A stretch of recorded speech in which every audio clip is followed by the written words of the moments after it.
Hey guys, Phobia again. Today, we want to bring you guys a guide for this current Shadow Priest Season 4.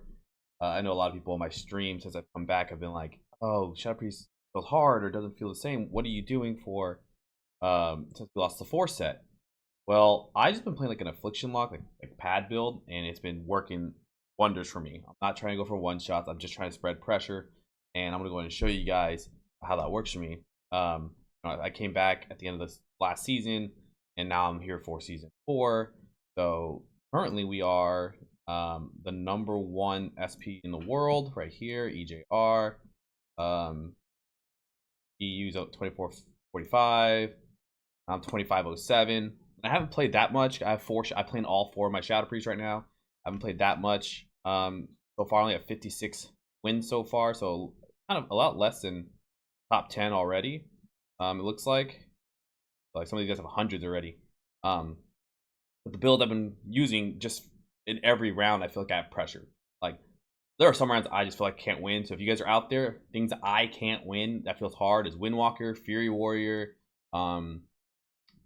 Regular Warrior feels really hard, and Ret Paladin. Those 4 specifically are really hard. A good Unholy Decay can mess with our goes and kind of stop us, but with the pad build, it's not as like detrimental as last season where I felt locked down by Unholy Decays. So you still get your pressure out. But like I said, I'm going to show you guys what I'm running as right now #1, and we'll go from there. Let's go ahead and hop into World of Warcraft and go ahead and show you guys what I'm running. I'm going to go zoom back out. So like I said, I'm running a pad build. Before I get into it, I'm going to turn down this audio because always get some background noise. That's a little too much background noise. All right, so I'm running this pad build right here.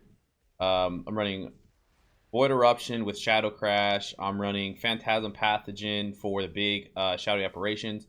The main reason I'm also running this Phantasmal Pathogen talent, instead, I only have 1 at the moment, but it's the 4 set. When we get our 4 set, we get those big apparitions, and I kind of want to get used to running it. But in games that I can't cast, like super heavy melee slash like shamans are in the lobby, I drop that for Yogg because Yogg will passively come out with Tormented Shadows, and it's just more pad. It's the only reason I'm running this on versus those comps is, like I said, I can't cast. I get Void Bolts out, Mind Blast procs, but outside of that, I'm not really getting too much for my Phantasmal, so I just drop it for Yogg. If you're running with a rogue in 3s, you can run Insidious Ire, so you can do big damage and then get a decent go with 1 in Ire. If you're running with Mage, you can also drop Idol of N'Zoth for Insidious Ire, so you don't break anything. Or if you're playing with a Holy Pally, so you don't break reps, I recommend you drop Idol of N'Zoth for probably 2 in Ire or 2 in Phantasmal, because Phantasmal will only hit targets with Devouring Plague. So if they become repped, they have no dots on them, right? So you'll only hit your current target with big damage. My apparitions with only 1 are doing like 11% of my damage already.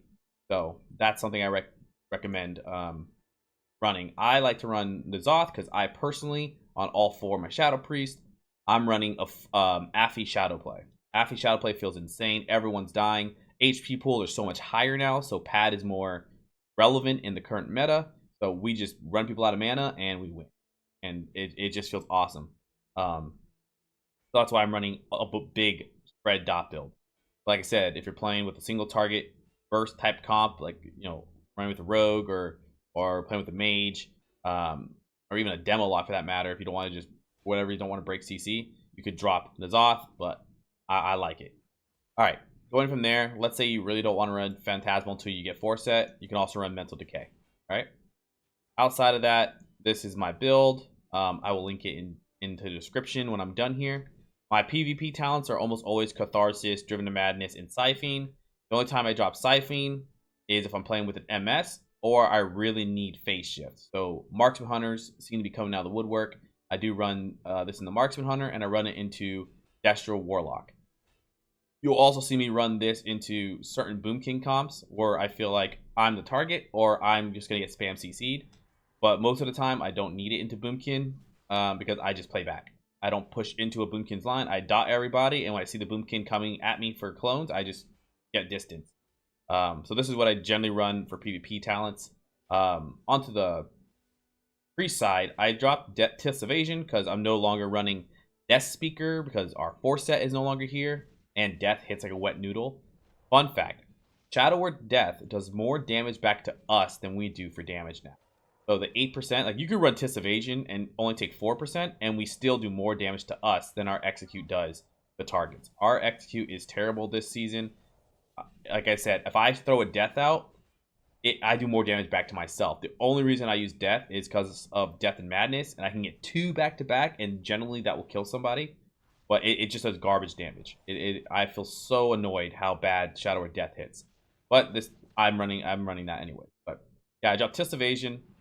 I run Sheer Terror versus comps that I need the CC versus, and I run Void Tendril versus comps like Demo Warlock versus BM versus Unholy DK. As soon as they pop all their armies, I root them. I triple dot everybody, and then I Shadow Crash the pets for more apparition spawns and also just for more insanity regeneration. So you can keep them clustered together when they're on you or on your teammate, and then you can go ahead and dot them all up easily. Really nice. Again, Sheer Terror versus comps like Ret War Fistweaver, where you have to keep the CC without breaking. So just keep that in mind. I run Protective Light for myself. I run Move with Grace for saving teammates. So I have utility, but I also have self-defense. If I'm fighting a comp that I don't need to purge against, or I know I'm the target and they do heavy crit damage, I drop Mental Agility and Mind Control, knowing that I will not be able to cast those or need to spam the spell, and I go into Blessed Recovery. That being said, versus comps that I also need to live magic-wise, that I'm not going to get Mind Controls, that they're just going to stay ranged like MLS, something of that nature, I run Spell Warding just for the 3% magic reduction to live better, and I try to run something like this. There are times where I will play and I'm like, okay, I can spam Dispel and push in versus a specific comp, and I will run the regular build just to keep people in the open. So just move those talents around as needed. Always run Feather over Body and Soul. Body and Soul cost mana, while Feather does not. So all you do is Fade Feather to remove roots, or not roots, sorry, snares, and you sprint yourself towards your target. And again, Body and Soul just cost mana. Down here, I still run the Power Word Life. I run the Light's Inspiration. Want to be tanky in this meta because, again, Burst isn't as bad because the HP pulls are higher, and they're only going to get higher when you get Conquest. So the longer you can live, and the comps that we're good in right now, like Affy Shadow Play, Demo Shadow Play, Assassination Rogue, Shadow Priest, even DK Shadow Priest, those comps are all about living. You live, you eventually win. So I run tankier talents. But this is what I'm running right now. Although I will, again, swap between these Sheer Terror and Void Tendrils. I just have it from the last match I was in. And then the rest is the same. The rest is the same that we've been running. And that's pretty much how my builds are. All right. I'll link this down below. I'm going to go ahead and show you guys kind of what I do in Arena. I get a lot of people in my stream lately saying, like, what's my rotation? There's no real rotation, guys. Only when you're in Void form is there a rotation. Outside of that, you're just keeping your dots up and you're keeping your stacks of Dark Evangelism, right? That's all. You just want to keep your damage over time stacks rolling. I am only running 1 of Dark Evangelism, so I can run 1 in Phantasm Pathogen. It just comes out to a better even trade, and you get more single target burst with this on your Void Eruption goes. So that being said, all I really do in Arena, based on who I'm fighting, is either instant Void Torrent to get Dark Evangelism rolling and Insanity rolling, if there's not a strong kick on the team, or if they're not going me. If they're running right at me, as they're running at me, I'll go ahead and get a VT, spread the VT to my to the healer. Always use your what's it called? Man, I can't think of the name. What's it called again? Unfurling Darkness. Holy crap. Unfurling Darkness. Brain fart. I'm getting old, all right? Unfurling Darkness on the healers as much as possible. It does a nice on hit, but like I said, it also just gets you the free dot on them, so they have to get pressure right away. Either dispel themselves or they'll just take cleave, right? And then after that, if a dispel comes out from the healer, I generally save my Shadow Crash. If let's say I'm using a melee over here, and that's the healer, the PvP dummy. If the healer dispels, I'll go ahead and dot the DPS again and redot the healer. And then once that's going, we'll get our CC going. So I'll be like, okay, you ready? I'll Fear, Silence, and then send my Void Bolts, right? So I go into Void form, Void Bolt. Then I'll generally send out my Shadow Fiend, and then Void Bolt on Dispel, or on CD. Devouring Plague when it's up, Mind Blast, Void Bolt, Mind Blast, Devouring Plague, anything that summons apparitions. So Void Bolt on cooldown, Devouring Plague when it's up, spread Devouring Plagues if you wish to, right? You can spread Devouring Plagues to the healer so he also gets hit, and then just do it like this, right? On cooldown, right? That's all that matters. If none of those are up, then you can then Mind Flay, right? Then you Mind Flay. When you have a proc, go ahead and throw it out again. That's all you're doing. You want to get as much apparitions out with this build as possible, and look at that. My apparitions are just running 43,000 per apparition tick, right? And look how much I'm just doing, right? With just two targets, and you can just consistently do this, and then hit the healer if he goes ban pillars with your Mind Flay Insanity. The best thing you can do in Soul Shuffle, and the best thing you can do in threes, is keep a healer pressured. They have to either force themselves to drink, force themselves to dispel. When they dispel, you just redot them, and you keep them going and you eventually win. Comps that we play are based on mana and dampening, right?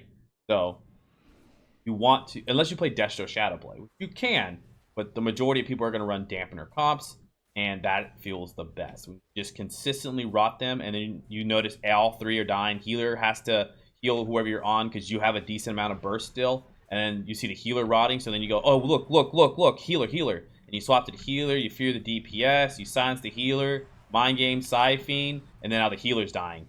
And the healer's like, what the hell? And he has a UA on him if you're playing with a UA lock, or he's stun locked with the rogue, or DK's just wailing on him, so then he's dying. He runs behind a pillar, then you go right back to the people over here who are rotting, Shadow Crash them, and that's how you play, right? Spread dots like a UA lock and run their asses down. Eventually, they just lose. I've been doing that in my Soul Shuffles versus Windwalkers versus... I played mostly melee lobbies, by the way. I've almost had all melee lobbies, and just dotting the melee, not casting. Once I cast, juke them, put all my dots back out, and then get some Mind Flays out, and that's it. Like, I'm just running people down. Not going for big bursts, not trying to be like, oh, look at me. Like, no. I'm like, hey, if I live into like 40%, 50% dampening, I'm going to win the game with a triple cross CC. And that's how you guys have to think. Unless you're playing with Mind Spike. I haven't seen people play Mind Spike still. I personally don't like Mind Spike this season. It feels clunky. It feels weak.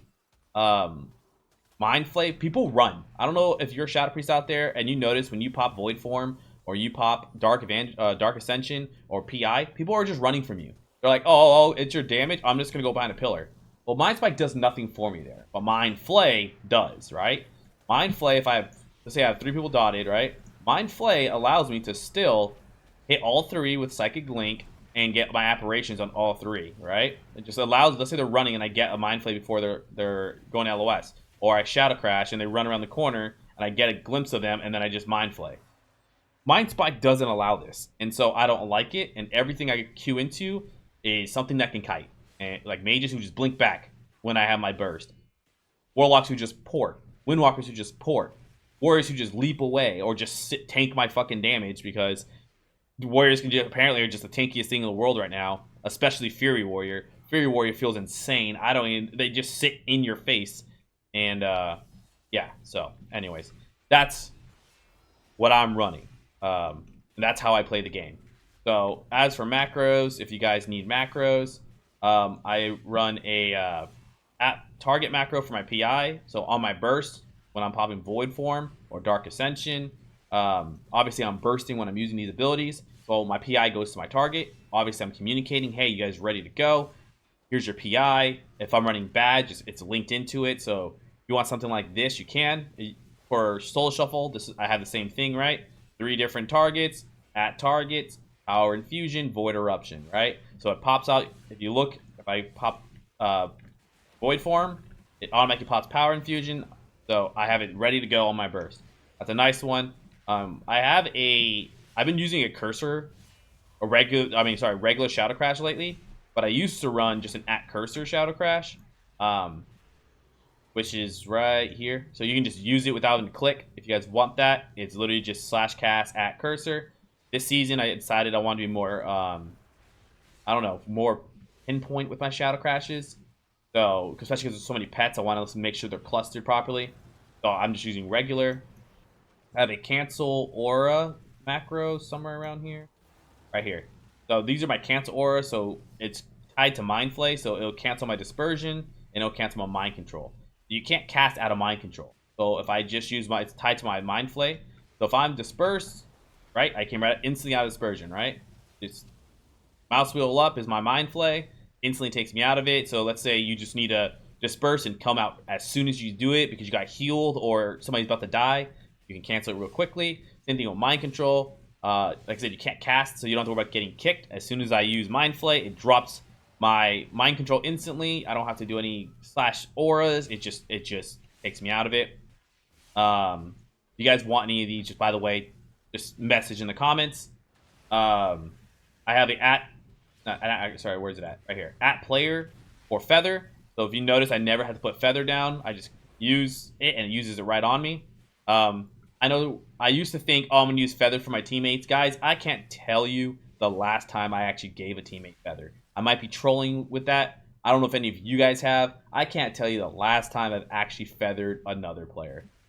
So it's just at me now. See? I just use it and I'm sprinting. I don't have to worry about clicking on myself. It makes a world of difference. Right here, /cast @player angelic feather. There you guys go on that one.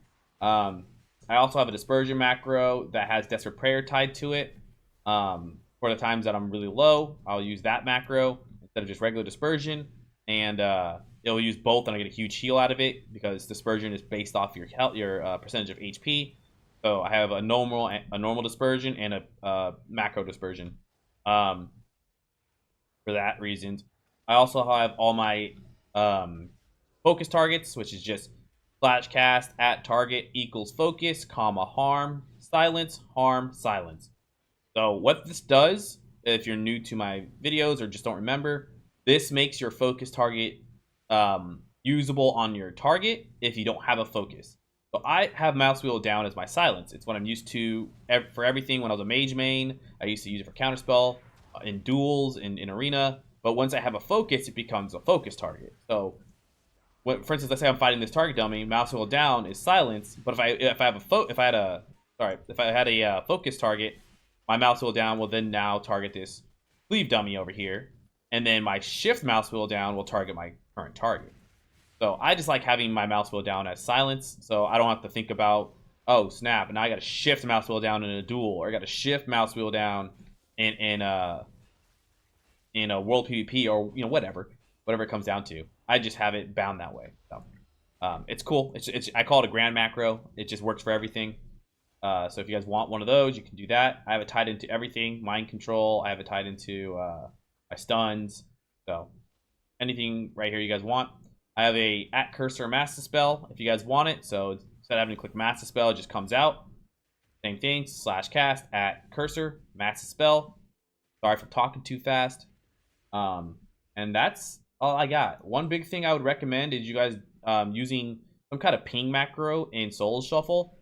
Let's say, people don't like to talk, right? People don't like to talk. A lot of people are leavers, so they don't talk, so they don't get reported because you can't report them if they don't talk.